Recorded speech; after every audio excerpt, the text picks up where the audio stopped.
আজ 5ই জুলাই 2026। মালয়েশিয়া প্রবাসী এবং যারা নতুন করে যাওয়ার পরিকল্পনা করছেন তাদের জন্য অত্যন্ত গুরুত্বপূর্ণ এবং একদম তাজা 4টি খবর নিচে বিস্তারিত দেওয়া হলো। 1. মালয়েশিয়াগামী ফ্লাইটের 71 যাত্রী বিমানবন্দর থেকে উধাও। শনিবার 4 জুলাই রাতে হজরত শাহজালাল আন্তর্জাতিক বিমানবন্দরে বিমান বাংলাদেশ এয়ারলাইন্সের মালয়েশিয়াগামী একটি ফ্লাইটে BG-386 এক চাঞ্চল্যকর ঘটনা ঘটেছে। ফ্লাইটটিতে মোট 245 জন যাত্রীর যাওয়ার কথা থাকলেও শেষ মুহূর্তে 76 জন যাত্রী প্লেনে ওঠেননি। মূল ঘটনা ঘটে বোর্ডিং গেটে, যেখানে 5 জন যাত্রীর ভিসার সাথে পাসপোর্টের তথ্যের গরমিল ও জাল ভিসা শনাক্ত করে তাদের অফলোড নামিয়ে দেওয়া করা হয়। এই খবর ছড়িয়ে পড়তেই একই ফ্লাইটের বাকি 71 জন যাত্রী ধরা পড়ার ভয়ে তড়িঘড়ি করে বিমানবন্দর থেকে উধাও হয়ে যান। প্রাথমিকভাবে ধারণা করা হচ্ছে তারা ট্যুরিস্ট ভিসার আড়ালে কোনো এজেন্সির মাধ্যমে মালয়েশিয়ায় থেকে যাওয়ার উদ্দেশ্যে যাচ্ছিলেন। এই ঘটনার পর বিমানবন্দর ও ইমিগ্রেশনের নিরাপত্তা এবং ভিসা চেকিং আরও জোরদার করা হয়েছে। 2. বাংলাদেশি কর্মীদের জন্য মাল্টিপল এন্ট্রি ভিসার ঐতিহাসিক ঘোষণা। মালয়েশিয়া প্রবাসী বাংলাদেশিদের জন্য সবচেয়ে বড় সুখবরটি এসেছে ভিসা পলিসি নিয়ে। এতদিন মালয়েশিয়া যে 15টি দেশ থেকে কর্মী নিত, তার মধ্যে শুধু বাংলাদেশিদের সিঙ্গেল এন্ট্রি ভিসা দেওয়া হতো। এর ফলে একবার দেশে আসলে পুনরায় মালয়েশিয়া যেতে প্রবাসীদের অনেক ভোগান্তি পোহাতে হতো।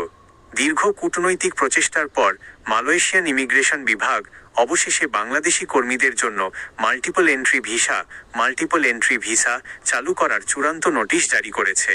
সুবিধা: যাদের অলরেডি সিঙ্গেল এন্ট্রি ভিসা আছে তাদের নতুন করে আবেদন করতে হবে না।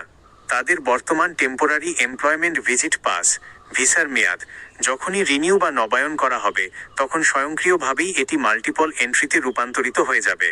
ফলে এখন থেকে প্রবাসীরা সহজেই ভিসা জটিলতা ছাড়া দেশে যাতায়াত করতে পারবেন। 3. শ্রমবাজার নিয়ে চলতি জুলাই মাসেই বড় সুখবরের আভাস প্রবাসী কল্যাণ ও বৈদেশিক কর্মসংস্থান মন্ত্রণালয়ের পক্ষ থেকে জানানো হয়েছে, প্রধানমন্ত্রীর সাম্প্রতিক মালয়েশিয়া সফরের ইতিবাচক ফল চলতি জুলাই মাস থেকেই দৃশ্যমান হতে শুরু করবে।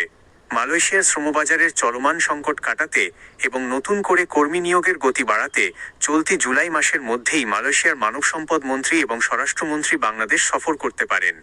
এই উচ্চ পর্যায়ের সফরের মাধ্যমে বন্ধ থাকা কোটা সচল হওয়া এবং সম্পূর্ণ নিরাপদ ও কম খরচে কর্মী পাঠানোর বিষয়ে বড় কোনো চুক্তির ঘোষণা আসতে পারে। 4. মালয়েশিয়ায় 105 বাংলাদেশি শ্রমিকের খাদ্য ও ভিসা সংকট।